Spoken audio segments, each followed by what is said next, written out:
What is up, you gorgeous, fabulous creatures? This week, we are talking about 8 ways that you are, I would say, fucking yourself over with weight loss, but just for the algorithms to be not banned from Spotify and iTunes.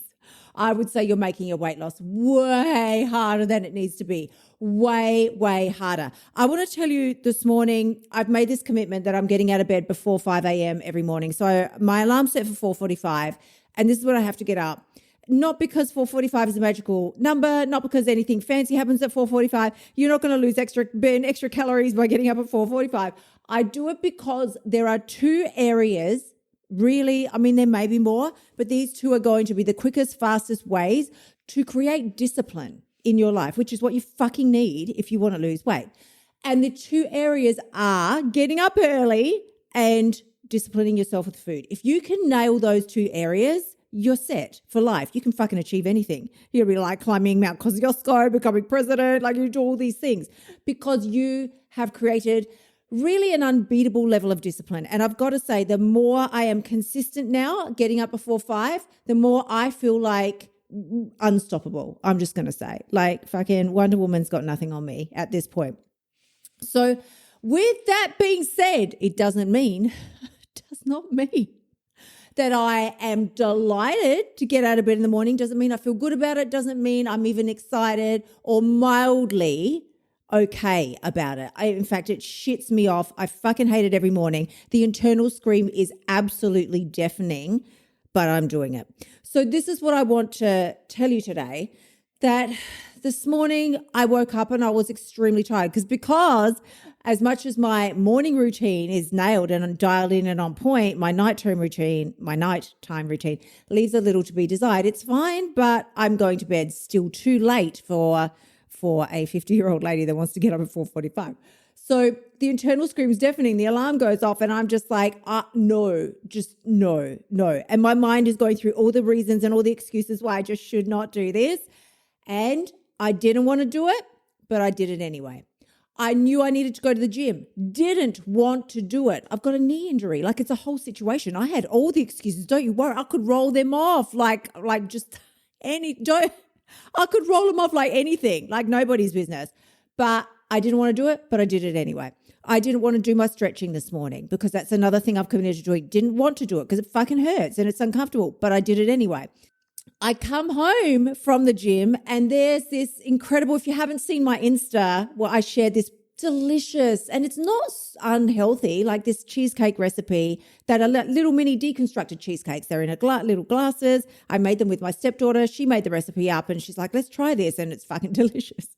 Well, there's one left here in the fridge. Phil, it's supposed to be for Phil, but it's staring at me every day. He's not eating this damn thing. I come home from the gym. I'm really hungry. I want to eat the cheesecake, but I didn't do it. I chose to honor myself in all these situations. Now, I could have caved on any one of those areas, would have made my weight loss exponentially harder.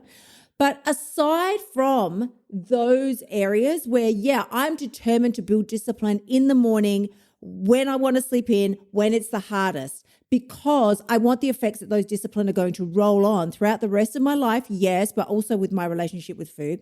So the first way that you are fucking yourself over, right, with weight loss and making it way harder than it needs to be is you often have all or nothing thinking. Now, I'm going to go through these really fast because I want this to be a short and sharp episode. So I'm going to read them out first and then I'll tell you a little bit about some of the main ones. We have all or nothing thinking. In fact, I'm going to leave you the last one is for the best. Actually, did I say 8 ways? There's 8 that I've jotted down here. We have all or nothing thinking. We get caught up in cognitive dissonance, and I'll explain to you what this means and how it's impacting your weight. We overgeneralize. We go into the always and nevers. We start catastrophizing. We head into the shoulds. I really should do this. I really should. Oh man, I shouldn't have eaten that. We start predicting based on whatever we think is going on right now. Oh no, this is not going to work for me. We haven't even fucking started. Haven't done nothing yet. No, this isn't going to work for me. I've tried so many times before. It's not going to work. We have massive scale stress. And then the last one Number 8, I'm going to save that for you because it's one of the best ones. So let me break these down for you really quickly. The first one is your all or nothing thinking. If you haven't fucked yourself over with all or nothing thinking, I can't tell you how many times I've done it. I've gained more weight than I ever lost with all or nothing thinking. All or nothing thinking looks like I've got to get it perfect. I've got to get it right. And if I don't, I'll fucking eat my face off until next Monday when I'll start again. Raise me an emoji hand because I know you know what I'm talking about. You can think of a million different examples now where you have implemented all or nothing thinking, and that is going to fuck you over every time. One of my favorite sayings is, why screw up the day when saving it is still an option? Let's say I came home from the gym and I really wanted the cheesecake. We had one for breakfast the other day when I made them with little Dolly. So if I had eaten the cheesecake and then afterwards the guilt kicks in like, oh, shouldn't have had that. Should have had my normal breakfast, which, you know, is rolling right onto another one of our ways there. But shouldn't have had that. Should have had my breakfast. Oh, now messed it up. I might as well plow myself into the pantry face first. Chocolate, chips, cake, cookies, ice cream. Might as well just eat it all today because I ate a cheesecake. Let's think about this very realistically for just a second. Let's assume that the cheesecake, I'm trying to think about it. Let's say it has I doubt it even has 300, but let's just be generous and say it has 300 calories. If I broke that down, it's actually got this very similar ingredients. The only things that's different is it doesn't have butter because there's no sort of crumble in my regular breakfast, but I have coconut yogurt. I have lots of nuts and seeds. In fact, my regular breakfast, I have melted Nutella with coconut oil all over the top of my granola and all these berries and things that I have in there.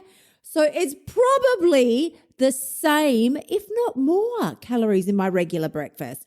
But in your head, well, no, it's a cheesecake. You think you've just like signed your soul over to the devil. So you just go crazy eating shit for the rest of the day because clearly I can't be trusted around food. I'm going to have to rein myself in tomorrow and pull it together. So I might as well just eat everything today. I made one small mistake. So let me just go and make a whole day's worth of bullshit, like decisions. I made one bad decision. Well, it's not even bad, right? Because, you know, you can have the cheesecake. I made one bad decision, so I'll make a whole day of stupid decisions. It's like going out to your car, seeing that one of the tires is flat, so you grab a knife and slash the other 3. What the fuck? Like, this is how stupid we are. The second way is cognitive dissonance. Now, this is where you know what you want to do. You know what you want to do. I want to lose weight. I want to eat healthy, but you do the exact opposite thing. That happens because of the example that I just gave you now. Exactly because of the example I just gave you now. It happens because you see one tiny glitch or perceived glitch on the radar, and then you burn that off, like turn it into a huge snowball and just like screw it. And now you have this cognitive dissonance where it's just like, I know what I should be doing, but why do I continue to do the opposite thing? Because you've got a whole bunch of fucked up diet rules that are springing off from it like a spider web, that it's like, I want to lose weight. Okay, so Kylie wants to lose weight, but off of that sort of nucleus comes, but I've got to do it this way and it has to work out like this and I've got to do it right and I've got to lose this much per week. And if I fuck this up, then all these things will happen. You have all these little, I want to say precautions, but that's not right at all. That's not what the word I'm looking for. I'm looking for stipulations all around it. And when one of them isn't met, you do the exact thing that you're trying to avoid. Thirdly, overgeneralizing. Oh, this always happens to me. I always end up eating the cheesecake. I can never stick to what I say I'm going to do. That is bullshit because I didn't have cheesecake. I didn't have it this morning either, but I didn't have cheesecake yesterday morning. Didn't have it the morning before that. I always fuck up. Do I? Do I? You can also think of examples like this. This one is another huge bullshit diet rule that is causing you to screw up your weight loss. Catastrophizing. Number 4, catastrophizing. Come on now. This ties right back in again. You can see how all of these are linked together. Catastrophizing. Well, I ate one small thing, so now I'm going to eat everything. And I might as well, it's Thursday, so I might as well just continue eating all the way through to next Monday. It's like you see a small brush fire and you turn it into a huge forest flame. It's insane doing these things. The next way is we screw ourselves over with shoulds. Well, I should. I really should have the salad. I really should have my regular breakfast. I really shouldn't eat that cheesecake. I really shouldn't. Tell me, please, one time, one example in your life where you have given yourself a reprimand like that. Yeah, you shouldn't do that. And you've come out of the other side feeling really good, empowered, strengthened, like totally on board with the direction you're trying to go. No, you feel like a piece of crap. And you always turn to food to comfort the shit feelings that you created yourself. Nobody else did it. Nobody else shunted into the room and just started telling you what a loser you are. That was you. You did that whole thing. The beautiful part about it is if you did it, you can also stop doing it. The next way is predictions. Well, we have all these negative predictions. Never worked for me before. See, I didn't lose weight in 2 seconds. This is never going to work. We predict things before we even carry them out. You haven't even fucking implemented it yet properly. All the women in my F the Scale program, they all lose weight. Now, granted, at varying rates, depending on how much they have to lose. So women with more weight to lose will generally lose weight what seems to be faster than women who have less weight to lose. But in fact, the percentage of weight loss is always very similar. We always lose around 1.5. I can't even remember now. I think it's around, is it 10%-ish? Oh, shit. No, I think it's like 2 to 3% of our body weight. I did this the other week in podcast as well. Because I think it's like 2 to 3% of our body weight per month is what we actually end up losing. And that's fine. That's normal. It just seems like a woman with more weight is losing weight quicker and faster because she's dropping bigger numbers, but she's actually still losing the same 2 to 3%. But you don't even give yourself a chance to get there. You get on the scale in 3 days, see that it hasn't moved yet, and then you're just like, see, you predict that it's never going to work. You didn't even give yourself a chance. You didn't give yourself time. You have to, honestly, if you're going to do one thing between now and the end of the year, I would say give yourself the gift of time. Don't do something for 2 seconds, decide that it's bullshit and isn't working, and scrap it for the next bright, shiny object that comes along. If you stick with a sensible eating plan, so like what I've got here in F the Scale, we use the eating codes and we use my blueprint. This is the foundation for everything that I teach. I have the 5 eating codes. You can also get them in my free course. I have the 5 eating codes. And I have my blueprint, which is what gives you the main structure to follow day by day. Because listen, I'm all about the energetics of things and you need to think positive thoughts. And like, that's fantastic, but I need to know what to fucking do. Like, don't just tell me go and eat intuitively. What the fuck is that? I think I want to eat chocolate. I need some actual, I don't know, I'm going to say, well, they're eating codes, but I need some quote unquote rules to follow. Like I need to know the steps. We don't like rules, but I need to know the steps to follow. That's what I give you. That's why my programs are so fucking different. So you have that. The next thing you do to fuck over your weight loss is, this one is huge. You step into scale stress. I am so scared. I have worked with women that are fucking petrified, terrified to get on the bathroom scale in case it doesn't give them a number that they like. That is not a fun way to live. Not. I had a client who, she was doing really well and she was losing weight and everything was fantastic, but then she overate on one day, like she might have eaten a piece of cake or something, and then she was just absolutely terrified to weigh herself the next day because what if it had gone up? It's like, so fucking what? What if it has gone up? That is not and should not be your only measurement of progress. The bathroom scale is an indicator of the direction that you're heading. It is not the be all and end all of your progress measuring tools. So what I mean by that is you should, yes, fine, get on the bathroom scale, get on there. I recommend once a week because I think any more than that just messes with your head. But get on the bathroom scale once a week. Let's say, okay, we'll play devil's advocate. Let's say it's gone up. That is all that is an indication for you to now check back mentally over your previous week. What kind of decisions was I making with food? Do I feel like I stick to my daily plan that I make in F the Scale? Do I feel like I stuck to all these things? If not, it's time to pivot and clean those boundaries up. If you feel like you did, then you would take your plans and all the things to ask the coach inside of F the Scale again, so that I can personally coach you through and we'll figure out what the roadblock is and why that is all happening, because it can be a myriad of other things. Are you premenstrual? Is it a hormonal issue? Are you going through menopause and now there's an estrogen issue? Like, we need to figure it all out so that we can make some changes. And then again, on the flip side, if you jump on the scale and you did lose weight, great. Congratulations. Clapping hand emojis for you. You simply keep doing what you were doing before.